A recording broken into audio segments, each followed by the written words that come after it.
말씀은 여호수아서 3장입니다. 1절에서 6절까지 말씀을 한 절씩 교독하겠습니다.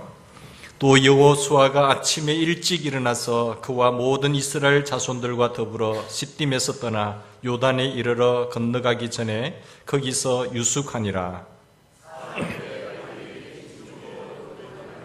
백성에게 명령하여 이르되 너희는 레위 사람 제사장들이 너희 하나님 여호와의 언약궤 매는 것을 보거든 너희가 있는 곳을 떠나 그 뒤를 따르라.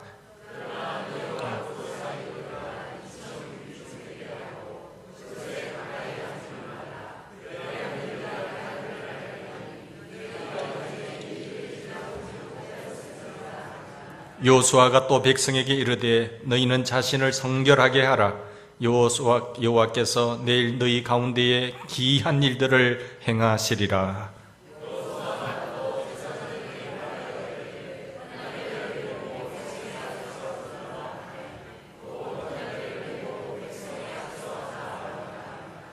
아멘.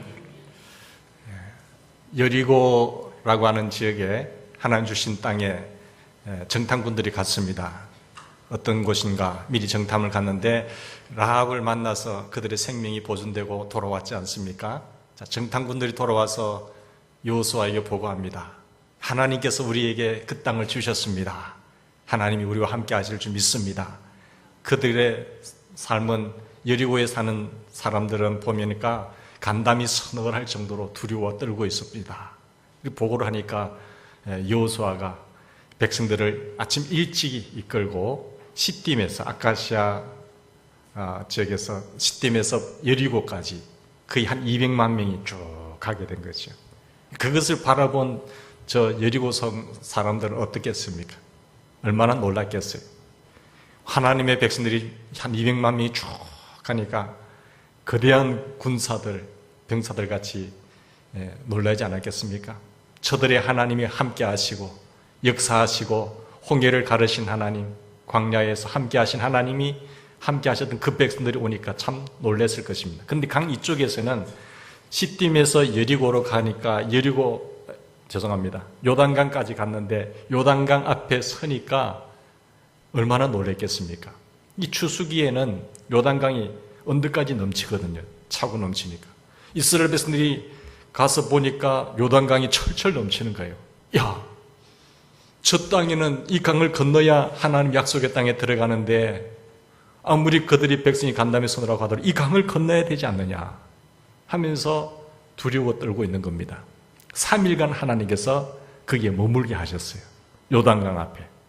하루도 아니고 이틀도 아니고 3일간 머물면서 무엇을 하나님께서 교훈하실 것 같습니까? 이 요단강이라고 하는 것은 이스라엘 백성들이 가나안 땅을 점령하는 데 있어서 하나님 약속의 땅, 약속하신 것을 얻는 데 첫 관문이었습니다. 첫 장애 요소였습니다.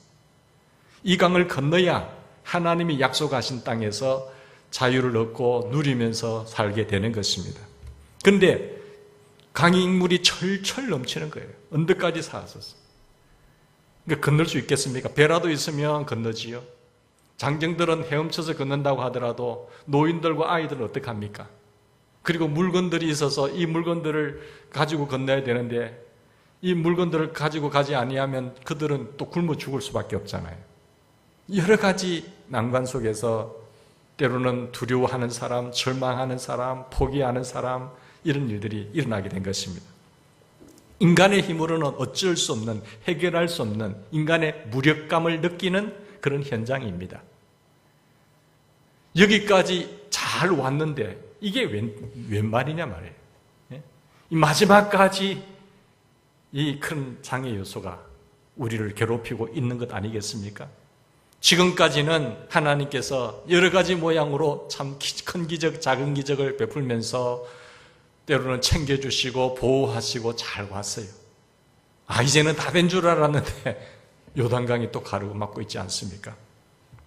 여러분, 예수님께서는 우리에게 풍성한 삶을 약속하셨습니다. 내가 온 것은 양으로 생명을 얻게 하고 풍성한 삶을 주기 위함이라. 나 믿으면 풍성한 삶으로 나가게 돼. 주님은 약속하셨어요. 그런데 현실은 어떻습니까? 예수 믿으면 모든 일이 만사형통될 줄 알고 풍성한 삶을 주님 약속하셨으니까 축복의 삶으로 이어질 줄 알았는데 현실은 그렇게 만만치 않습니다. 세상 사는 것이 그렇게 눅눅합니까? 아침 일찍부터 저녁 늦게까지 열심히 일을 해도 쉽게 돈을 벌이지가 않는 곳입니다. 이 현실적으로 보면 주님은 그런 약속이 있음에도 불구하고 약속했음에도 불구하고 우리가 살아가는 이 땅은 정말로 그렇게 편안한 삶이 아닌 것이지요. 불신 가족들이 예수 믿으라고 말했지만 죽어도 안 믿겠다고 약속하지요. 그렇게 장담하지요. 또 자녀들은 그냥 순수하게 잘 큽니까? 문제를 일으키고 말씀도 부리고 여러 가지 창업을 준비하지만 창업을 했음에도 불구하고 잘 풀리는 것이 아니고 장사를 하더라도 사업을 하더라도 또 난관이 있을 수 있고 취업을 꿈꾸지만 취업이 하루아침에 척척 잘 풀리는 것도 아니지 않습니까? 여러 가지 어려운 일들이 그런가 하면은 몸에 병까지 들어가지고 이 질병 앞에 고질병 앞에 많이 고생을 하는 사람들도 있고요. 남들이 알지 못하는 마음고생, 남들이 알지 못하는 그런 눈물과 아픔을 호소하는 분들이 얼마나 많습니까? 그것이 우리가 이 땅에 살아가면서 겪어야 할 고통이고 눈물이고 난관인 것입니다. 모든 일이 잘 풀리면 얼마나 좋겠습니까? 계속 일이 꼬이는 거예요.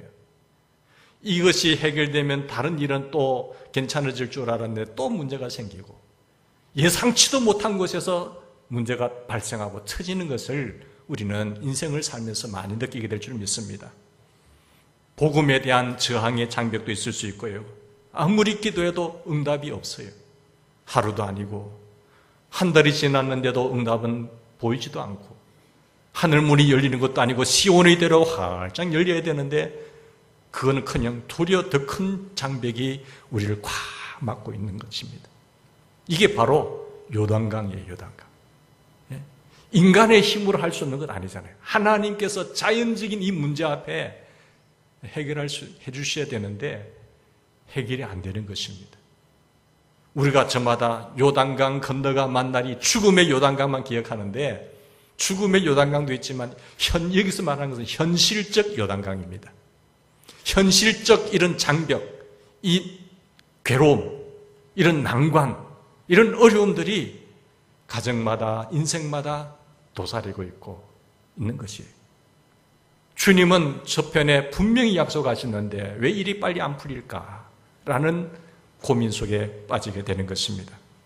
사랑하는 여러분, 우리가 이런 장벽 앞에 요단강이 갈라치게 하려면 어떻게 해야 되겠습니까? 첫째로 우리는 정신을 바짝 차리셔야 돼요. 정신을 차립시다라고 한번 해봅시다. 옆 사람 보면서 정신 좀 차립시다. 정신을 차리셔야 돼요. 우리 앞에 철철 넘치는 이런 요단강을 만날 때에 정신만 바짝 차리면 됩니다. 오늘 본문에서 그 말씀이거든요. 호랑이에게 물려가더라도 문제가 있더라도 정신만 바짝 차리면 되는 겁니다. 정신을 잃어버리고 놀랍고 두려운 그 문제 때문에 그 환경 때문에 이렇게 좌절하고 절망하면 아니 되는 것입니다. 환경이라고 하는 것은 오늘 좋았다고 내일 또 나빠질 수 있어요. 오늘 벼락을 치고 폭풍우가 내렸다가도 해맑은 하늘이 열릴 수가 있습니다. 환경은 어떻게 변할 줄 몰라요. 그런데 거기에 주님이 역사하시는 거냐 안 하느냐가 중요하거든요. 정신을 차리셔야 됩니다. 그럼 정신 차린다는 게 무엇입니까? 오늘 본문에 보니까 여호수아는 이 문제 앞에 백성들이 절망하고 있는 이 상황 앞에 여호수아는 정신을 바짝 차리면서 일찍 일어났어요. 1절 보십시오. 1절에 보시면 정신 바짝 든 사람들은 일찍 일어납니다. 여호수아는 아침에 일찍 일어났다고 말하고 있습니다. 여호수아는 저녁형 인간이 아니라 새벽형 인간이었습니다. TV 다 보고 드라마 다 보고 12시 넘어까지 TV 보고 그럼 나는 목사님 저녁형 인간인데요. 자기가 만들어가면서 저녁 인간이라고 말하시면 안 돼요. 하나님의 사람들은 일을 제대로 처리하는 사람들은 일을 해내는 사람들은 다 새벽형 인간입니다. 아침형 인간이에요. 대기업의 CEO들 보세요. 움직이는 거. 정치하는 사람들 보세요. 다 일찍 일어나요. 조차 모임하면서 회의 다 하고 처리 다 합니다. 뭔가를 일을 해내는 사람들은 일찍 일어나는 사람이에요. 하나님의 사람들은 일찍 일어나서 하나님을 예배합니다.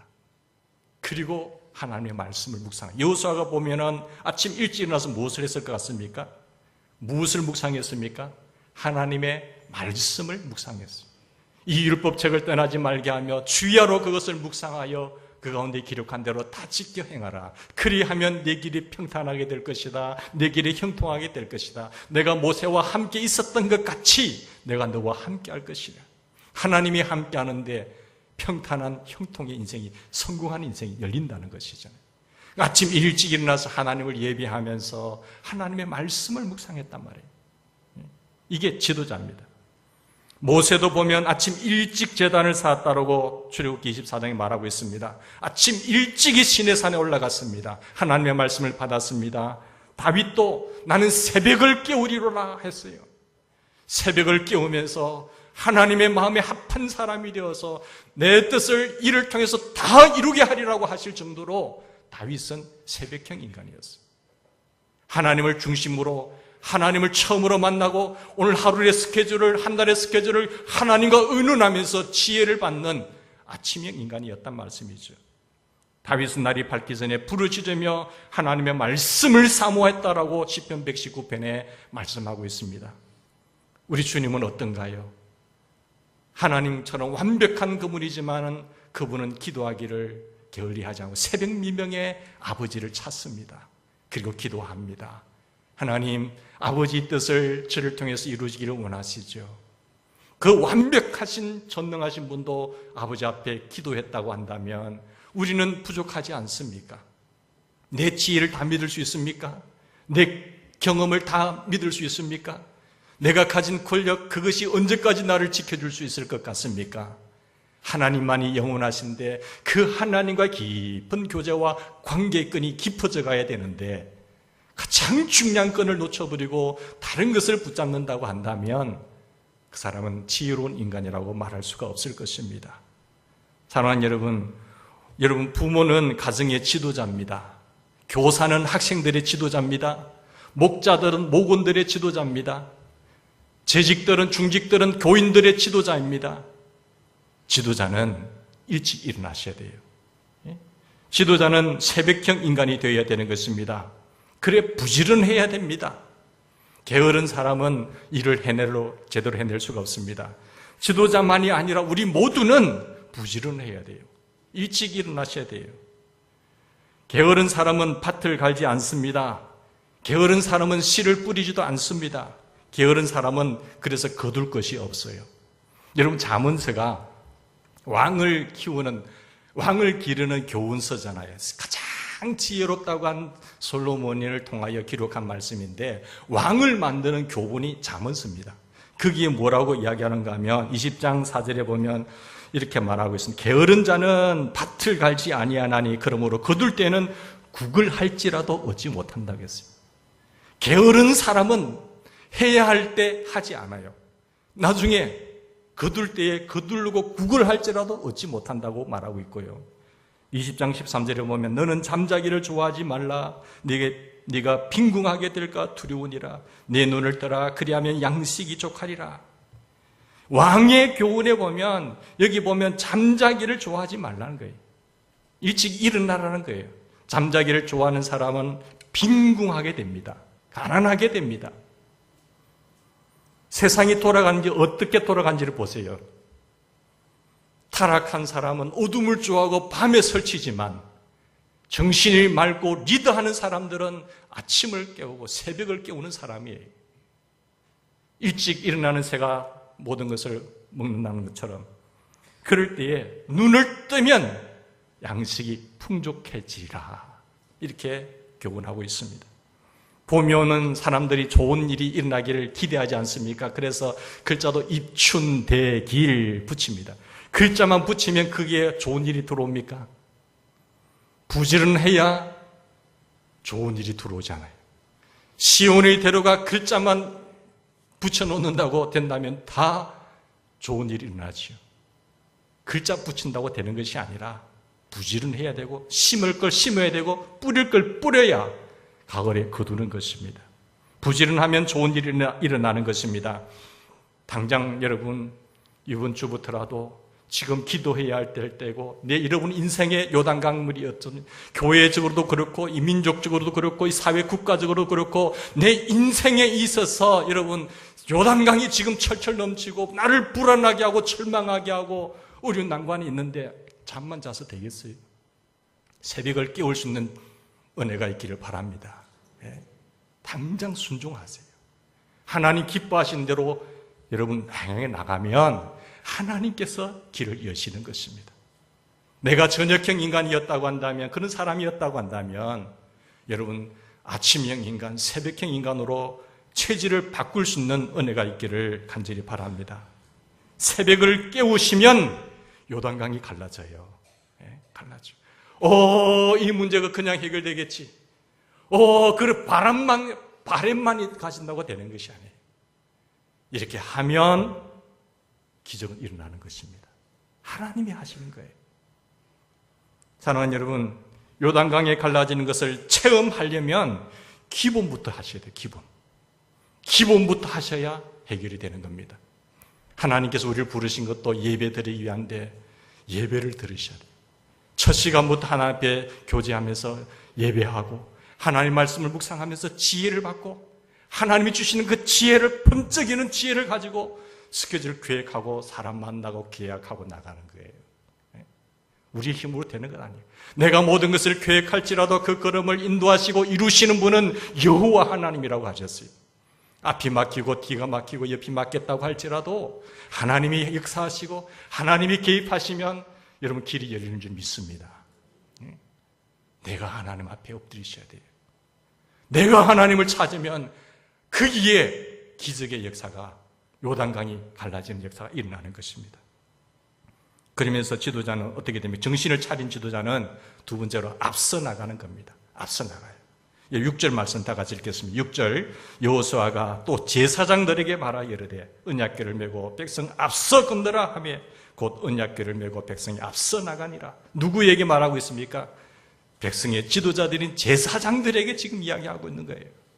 내가 지도자라고 생각하는 사람은 가정의 지도자, 민족의 지도자, 교회의 지도자라고 생각하는 사람은 일찍 일어날 뿐만 아니라 앞서 가셔야 돼요.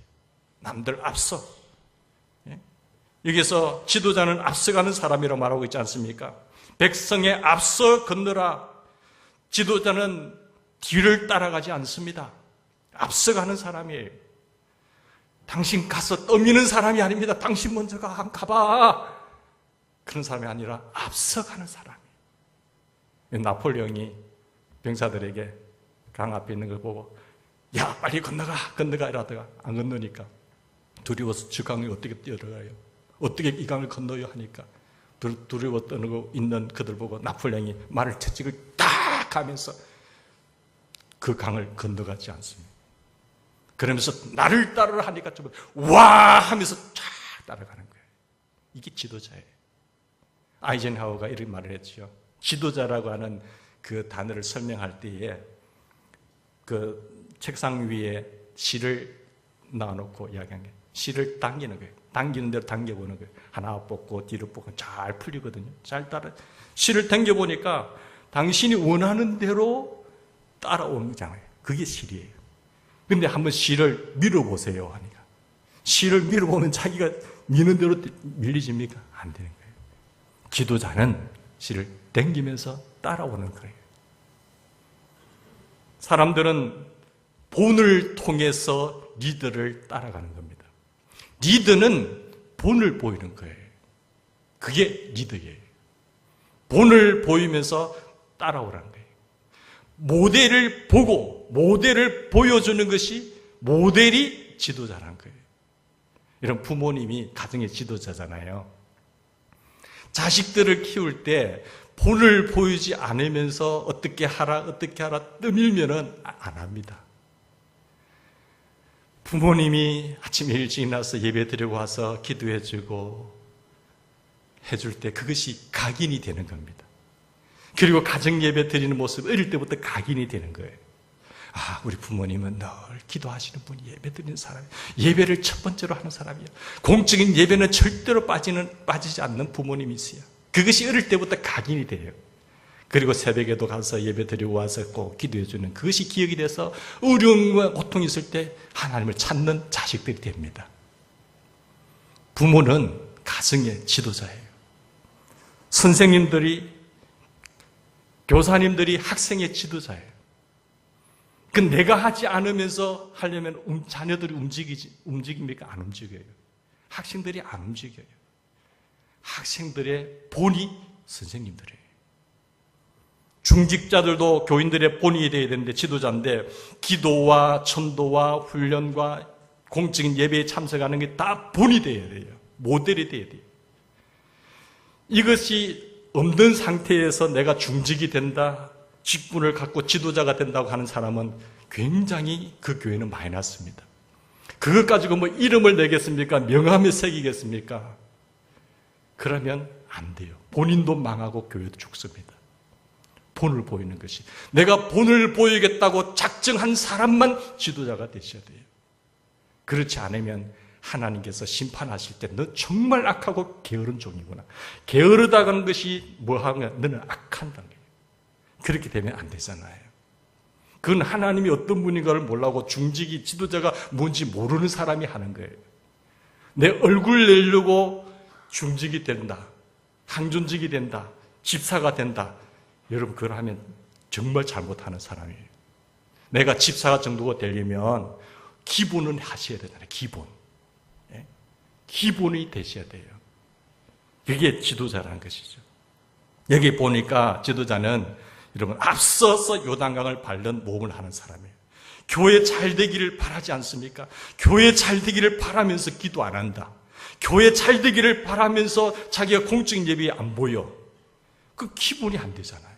그러면서 잘 되기를 바라면 그거는 꿈이지 망상이지 안 되는 거예요. 그거는 내가 교회가 부흥되기를 원하고 가정이 잘 되기를 원하고 내가 기업이 잘 되기를 원하면 거기에 대한 상응하는 하나님 앞에 기도를 한다든지 뭔가를 만들어 가야 되지 않습니까? 그래야 되는 집안이에요. 사랑하는 여러분, 우리 모두가 다 앞서가는 그런 모델이 되는 그런 은혜가 있기를 주의 이름으로 축원합니다. 앞서 요단강을 밟는 사람은 자신의 발 앞에서 요단강이 갈라지는 것을 체험하는 거예요. 하나님이 살아계심을 체험하는 사람들이에요. 하나님께서 여기까지 인도하셨다고 고백하며 간증할 거리가 있는 거고, 하나님께 영광이 되고 내게는 기쁨이 되는 거예요. 내게는 축복이 되는 것이죠. 지도자는 위험 앞에 모험을 하고 모험을 통해서 기적을 이루어내는 것입니다. 그게 지도자예요. 우리 모든 지도자들이, 사랑하는 재단에 섬기는 모든 지도자들이 깨어 일어나기를 주의 이름으로 축원합니다. 그러면 하나님이 역사하신 거예요. 그리고 세 번째는 정신이 바짝 차린 사람들은 어떻게 되느냐. 요단강이 이렇게 되면 갈라지는데 깨끗하게 하셔야 돼요. 5절 말씀 다 같이 보겠습니다. 5절 시작. 여호수아가 또 백성에게 이르되 너희는 자신을 성결하게 하라. 여호와께서 내일 너희 가운데에 기이한 일들을 행하시리라. 예? 성결하게 하라. 이것은 깨끗하게 하라. 자신을 깨끗게 하라는 거거든요. 정신을 차린 사람들은 자신을 깨끗하게 합니다. 일찍 일어나고 앞서가고, 그리고 자기 자신을 깨끗하게 해요. 자기 자신을 성결하게 하는 거예요. 하나님 여러분, 여기 보니까 그리하면 여호와께서 너희 가운데 무슨 일을 행하신다고요? 기이한 일을 행할 것이라. 영어성이 보니까 wonder 해서 wonder, 기이한 일, 놀라운 일을 행하신 거예요. 우리가 이렇게 준비되면 하나님께서는 역사하시는 거예요. 예수 믿고 교회 안에 다 들어온다고 모든 문제 해결하고 만사형통시켜준다는 건 아닙니다. 구원은 하나님의 은혜지만 상급과 축복은 순종입니다. 여러분, 하나님을 신뢰할 때에 순종이 나오거든요. 그게 살아있는 믿음이고 역사하는 믿음이거든요. 하나님을 불신하는 사람들이 순종하는 거 보셨어요? 순종 안 해요. 그건 죽은 믿음입니다. 믿음이 있다고 말을 하지만 죽은 믿음이에요. 역사가 나타나지 않아요. 하나님의 은총, 우리 행위로 구원받는 건 아니지만 하나님의 은혜를, 이 택함을 받고 부르심을 입은 우리라고 한다면 이제는 놀라운 일들을 행하실 수 있도록 그릇이 되어야 됩니다. 여러분, 구약시대는 보면요, 이렇게 깨끗하게 했습니다. 우상들을 버리고 몸을 씻고 옷을 빨고 이렇게 하면서 의식적 성결을 말해요. 구약 성경은 의식적 성결. 근데 신약 시대에 보면은 자신을 깨끗하게 하는 방법이 영적 도덕적 성결입니다. 신약 시대의 성결은 하나님과 막힌 것을 뚫는 것이 성결이에요. 하나님과 막혀진 그 죄를 뚫어버리는 것, 그 죄를 회개하는 것이 성결이에요. 그래서 영적 도덕적으로 악한 길에서 떠나서 하나님께로 돌아서는 것이 영적 도덕적 성결이란 말이에요. 우리 앞에 여리고성도 무너지고 요단강도 무너지지만 아이성 앞에서 패배하잖아요. 왜 그럴까요? 그게 죄를 품고 있는 사람이 있었기 때문에 그래요. 나 하나쯤이야 괜찮겠지. 뭐 우리 교회 교인들 많은데 나 하나쯤이야 죄짓고 마음 먹기는 살고 내가 무슨 영향력이 있어? 아니에요. 크고 작은 문제도 하나님께서 함께 하시면 해결되는데 그 아이성에서 그 악안의 범죄 한 사람 때문에 그 작은 성도 패배하는 겁니다. 하나님 앞에 성결하기를 바랍니다. 특히 지도자는 여호와 앞에 성결하셔야 돼요. 그걸 죄를 계속 처리하지 않고 계속 가지고 있고 나가면 그 가정 오래 못 가요. 하나님 살아계시거든요. 그걸 가지고 교회에 오물을 가지고 교회 지도자로 해가지고 죄를 품고 그대로 생활한다. 그 교회 여러분 하나님 앞에 영광 안 됩니다. 하나님 다 보고 계세요. 그래서 우리는 여러분 성결하셔야 돼요. 죄를 통회하고 자복하고 회개하고 반드시 죄를 청산하세요. 그것 갖고 냄새 풍기지 말고 하나님 앞에 죄 지으면 안 된단 말이에요. 그래서 우리가 깨끗해야 하나님의 놀라운 기적을 체험합니다. 하나님은 우리 그것을 보고 하나님의 뜻을 이루어 가세요. 하나님은 깨끗한 그릇을 귀하게 사용합니다. 아버지 집엔 이런 말 누구든지 자기를 깨끗게 하면 귀히 쓰는 그릇이 되어 거룩하고 주인의 쓰심에 합당하며 모든 선한 일에 준비함이 되리라고 말씀하셨어요. 하나님의 여러분 집에도 많은 그릇이 있겠지만 그 그릇 다 아무리 좋은 그릇이라도 더러운 그릇에 여러분 음식 담아 먹는 사람 없잖아요. 하나님도 마찬가지예요. 큰 그릇도 있고 은그릇도 있고 나무 그릇도 있고 질그릇도 있지만 하나님이 쓰시는 그릇은 깨끗한 그릇입니다. 하나님이 여러 교회들이 있지만 그 교회의 그릇에 하나님이 깨끗하냐 깨끗지 않느냐를 하나님은 감찰하고 계십니다. 저 인생 속에서 정말로 하나님 앞에 하나님을 생각하면서 하나님을 의식하면서 깨끗하냐 거기에 내 뜻을 이루어가는 거예요. 하나님께서 놀라운 일을 일으키는 것이 부흥입니다. 자기를 깨끗게 하면 하나님께서 놀라운 일을 행하실 줄 믿습니다. 여러분 하나님께서 놀라운 원들 기이한 일을 보게 된다고 했는데 그것이 부흥이지 않습니까? 세계 부흥 강사인 톨이라고 하는 분은 부흥의 세 가지 조건이 있다고 했습니다. 부흥을 하려면 이 세 가지 조건이 필요한데 첫째 뭐냐?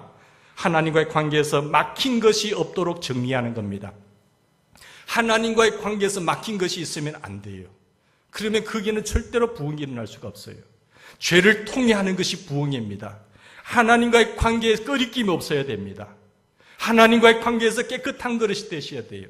좀 질그릇이라고 하더라도 내가 금그릇은 못 되지만 많이 공부하지도 못했고 많은 좋은 지위도 가지고 있는 것은 아니지만 깨끗하면 하나님이 거기에 쓰시겠다고 하셨잖아요. 그래서 부흥의 첫 번째 조건은 거리낌이 없어야 돼요. 하나님과의 관계에서. 두 번째, 하나님께서 문을 여실 때까지 모여서 기도하라고 했어요. 하나님께서 역사하실 때까지, 하나님께서 대신방하실 때까지 모여서 기도하실 수 있기를 바랍니다. 두 번째 조건이에요. 교사님이십니까? 탓하지 말고 모여서 기도하세요. 학생들하고 기도하시기 바랍니다. 목자님들 수다 떨지 말고 모여서 기도하세요. 문제 있습니까? 뭘 염려하세요? 하나님이 역사하시면 되지 않습니까? 기도하라는 신호예요. 기도하면 돼요. 염려하고 불안하고 떨떨 떨고 요단강이 철철 넘치는 거 보고 이제는 우리 망했다. 이제는 무력감이 느낀다. 우리는 이제 할 수 없다. 이제는 우린 절망한다. 우승칠 때 기도하라는 거예요. 그러면 하나님이 역사하는 거예요. 지도자는 기도하는 겁니다. 기관의 기관장이십니까? 모여서 기도하자는 거예요. 회의하면 회의에 빠져요.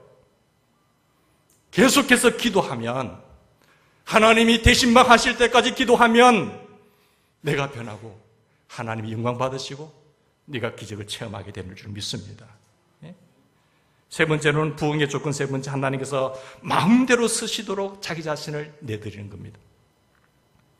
내가 하나님 앞에 끄리낌 없는 관계 속에서 주님 오실 때까지 모여서 기도하고, 그리고 하나님 역사하실 때에 내가 마음껏 쓰시도록 주님 나를 사용하소서 드리는 거예요.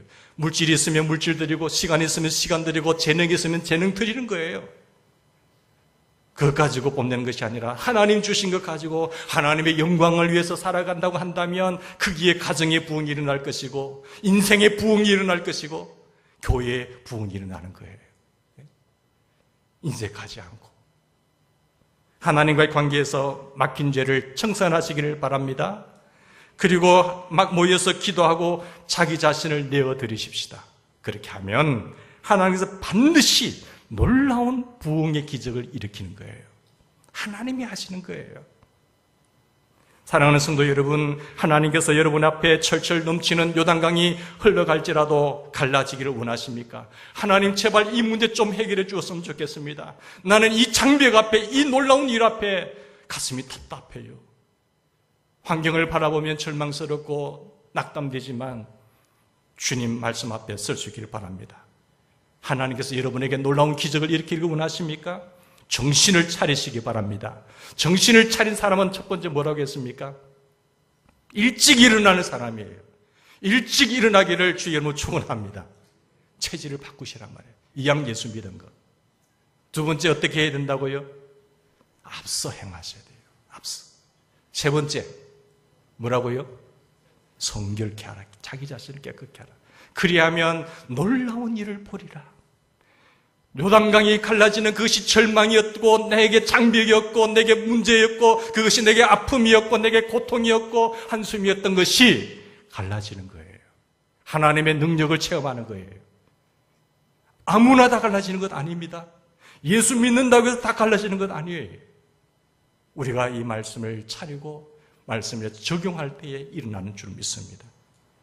그래서 하나님 앞에 부지런한 사람이 되셔야 돼요. 부지런한 사람을 통해서 기적이 일어나고, 하나님 앞에 솔선수범하는 거예요. 지도자라는 것은. 그렇지? 앞서가잖아요. 뿐만 아니라 하나님의 깨끗한 사람을 통해서 요단강을 가르시는 겁니다. 이게 인생의 기본 자세입니다. 인생의 기본 자세를 갖추면, 이 기본 자세를 갖추고 언약궤를 바라보고 따라가셔야 돼요. 뭘 바라보고요? 언약궤를 따라가셔야 돼요. 여기 말씀 보십시다. 3절에 보니까 뭘 따르라고요? 언약궤를 따르라는 거예요. 이 기본 자세를 갖고 예수를 바라보고 하나님을 바라보고 말씀을 바라보라는 거예요. 언약궤를 바라보고 따라가면 기적이 일어나는 겁니다. 하나님 여러분, 정신을 차리지 않으면 아무 일도 할 수 없어요. 뭔가 대단한 일을 이루는 사람은 다 정신이 깨어있는 사람입니다. 정신이 바짝 든 사람들입니다. 인생의 기본 자세가 정신을 차리는 것이라고 한다면, 이 기본 자세를 가지고 우리는 정신을 차리고 무엇을 바라봐야 된다고요? 언약궤를 바라보셔야 돼요. 언약궤를. 근데 이 언약궤가 어떤 것이냐? 언약궤를 바라보고 따르라고 했는데 거리가 어느 정도 된다고 했습니까? 2만 규빗. 거의 한 1km 정도 멀리 보고, 언약궤 위에는 속죄소가 있고 하나님의 임재의 상징이거든요. 안에는 뭐가 있지요? 법궤가 있고, 하나님의 계명, 돌배가 있고, 아론의 상난 지팡이가 있고, 이 건드리면 죽는다는 거잖아요. 그리고 지도자의 상징, 그 다음에 만나가 있잖아요. 만나를 담은 항아리가 있잖아요. 그 속에 그것이 있어요. 언약궤 속에 언약궤가 있습니다. 언약궤. 하나님은 언약의 하나님이세요. 언약궤는 하나님의 백성들과 언약을 맺으신 것을 상징합니다. 하나님은 천지가 변하고 억만년의 세월이 지난다고 하더라도 하나님은 변함이 없으세요. 하나님은 언약하신 대로 이루 가시는 것이에요. 천지는 없어지더라도 하나님의 말씀은 1.1핵도 없어지지 않고 이루시는 거예요. 내가 언약을 어기고 괜찮겠지 하시면 안 되는 겁니다. 하나님은 약속하신 것을 반드시 이루시는 하나님이신 줄 믿으시기 바랍니다. 혹시 언약을 범하면 속죄소, 언약궤 위에 속죄소를 보고 회개하시면 돼요. 속죄소를 보고 반드시 회개하시고 죄를 청산하시기를 간절히 바랍니다. 그러면 우리 긍휼에 풍성하신 하나님이 용서해 주시는 겁니다. 여러분, 언약궤는 하나님을 상징하는 것입니다. 임재의 장소예요. 4절 말씀 보십시다. 언약궤를 따라할 때 2,900 거의 한 1km 뒤에 따르라고 했는데 이전에 지나가지 못했던 길을 갈 때 언약궤를 바라보고 따라가는 거예요. 광야의 길을 걸어왔을 때도 언약궤를 바라보는 거예요. 언약궤가 멈추면 멈추고 가면 가는 것이고, 마지막 난관 앞에서도 언약궤를 맨 제사장들이 발을 담그는 거예요. 그죠? 언약궤. 여러분, 이 언약궤를 하나님 임재의 상징인데 하나님 앞에 우리가 경외하시기를 바랍니다. 하나님 앞에 경건하셔야 돼요. 하나님 사랑의 하나님이지만 하나님 앞에 경거망동하면 안 되고 하나님 앞에 까불면 안 되고 은혜의 보좌 앞에 담대 나가기를 주의 이름으로 축원합니다. 하나님 앞에 하나님을 사랑하면서도 두려워할 줄 아셔야 돼요. 여러분, 하나님을 두려워할 줄 모르는 사람은요, 죄 짓는 것을 무서워하지 않아요. 하나님은 사랑의 하나님이신과 동시에 하나님 무서운 하나님이세요. 하나님을 두려워해야 죄를 짓는 것을 여러분 무서워하죠. 그 하나님 제대로 모르는 사람은요, 죄를 그냥 함부로 지어요. 여러분, 우리는 모든 백성들이 다 언약궤를 볼 수 있도록 우리 언약궤를 바라보고 쫓아가는 하나님의 사람들 되기를 바랍니다. 언약궤를 따른다는 것은 하나님을 따르는 것이고 예수 그리스도를 따르는 것이에요. 예수 그리스도를 바라보자, 예수를 생각하자, 예수를 바라보고 따라가는 거예요. 히브리서 12장 2절에 말하고 있지 않습니까? 우리의 시선이 세상에 머물면 안 됩니다. 우리의 시선을 빼앗는 것이 얼마나 많습니까? 내 좋은 시선을 쾌락에, 세상적인 것에, 우상에 마귀는 우리의 시선을 빼앗지만은 우리의 시선이 항상 언약궤를 바라보셔야 돼요. 예수를 바라보셔야 돼요. 예수를 바라보고 예수를 생각하고 예수를 묵상하셔야 돼요. 그것은 바로 말씀이신 예수 그리스도 말씀을 또 바라보는 걸 말해요. 하나님의 말씀. 그래서 인간의 끝이 하나님의 시작이고요, 인간의 문제가 하나님의 기회인 것입니다. 요단강이 아무리 흘러 철철 넘치더라도 하나님이 역사하시는, 인간의 문제는 하나님의 역사의 시작이에요. 요것만 되면은 하나님은 얼마든지 우리에게 은혜를 주신다는 것이죠.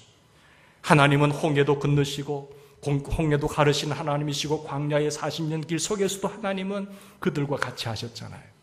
이 요단강 문제겠어요? 반석에서도 물을 내게 하신 하나님, 오병이의 기적도 일으키신 하나님, 그런 하나님이신데 무슨 요단강이 문제가 되겠어요?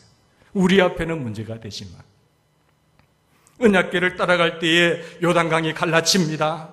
문제가 해결되는 것입니다. 언약궤를 따라갈 때, 우리가 예수 그리스도를 따라갈 때에 놀라운 기적이 일어나는 것입니다.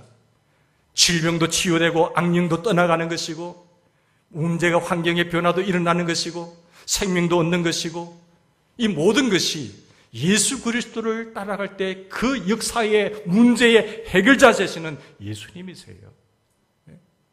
그렇기 때문에 예수를 바라보시고 우리에게 평화와 안식을 주시고 사망을 끊어버리시고 우리에게 영생을 보장하시는 예수님, 예수 그리스도를 따르면은 요단강이 갈라집니다.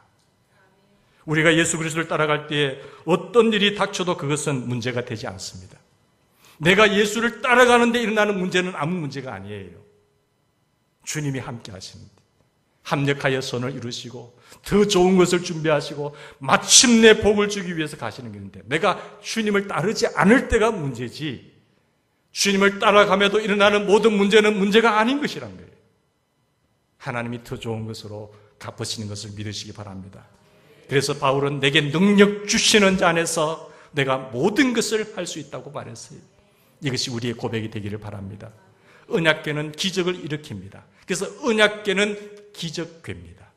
언약궤는 기적궤, 기적궤는 언약궤인 거예요. 여러분, 마술의 기적이 아닌 것입니다. 예수 그리스도가 보혈을 흘리게 하심으로 언약을 지키신 것처럼 절대 신실하신 하나님께서 우리에게 언약을 지킬 것을 요구하고 있는 거예요. 사랑하는 여러분, 우리가 하나님의 말씀대로 살지 않으면 언약궤도 소용이 없습니다. 이 말씀대로 살아가셔야 돼요. 말씀을 따라가셔야 돼요. 우리가 하나님의 언약의 말씀을 지키고 순종할 때만이 언약궤는 기적궤가 되는 겁니다. 이스라엘 백성들이 그냥 자기들 죄 지으면서 언약궤만 되는데 내가 언약궤만 메고 갔을 때 패했습니다. 언약궤만 들고 나가는 게 중요한 것이 아니라 하나님의 말씀을 따라 순종하는 것이 승리예요. 나의 계명을 지키는 자라야 나를 사랑하는 자라고 했어요. 주님 사랑합니다. 주님 사랑합니다. 주님 사랑합니다 하고 고백하더라도 주님을 사랑하는 것은 나의 계명을 가지고 이 언약을 지키는 자라야 나를 사랑하는 자니, 나를 사랑한 자는 내 아버지께 사랑을 받을 것이고 나도 그를 사랑하여 그에게 내 모든 것을 나타내리라. 다른 말로 말하면 다윗처럼 너는 내 마음이 합한 사람이라 내 뜻을 너를 통하여 다 이루게 하리라고 하는 말씀과 똑같잖아요. 우리가 주님을 사랑하고 하나님의 말씀을 따라 살아가면 내 길이 평탄하게 될 것이라, 내 길이 형통하게 될 것이라, 내가 너를 통해 내 모든 일들을 너를 통해서 다 나타내게 하리라고 하신 제가 암송하듯이 암송하는 말씀이잖아요. 우리 언약길을 바라보시고 문제와 두려움 속에서 좌절하거나 절망과 낙담하지 마시고 하나님의 큰 기적을 보는 저와 여러분 되기를 주의 이름으로 축원합니다. 기도하시겠습니다.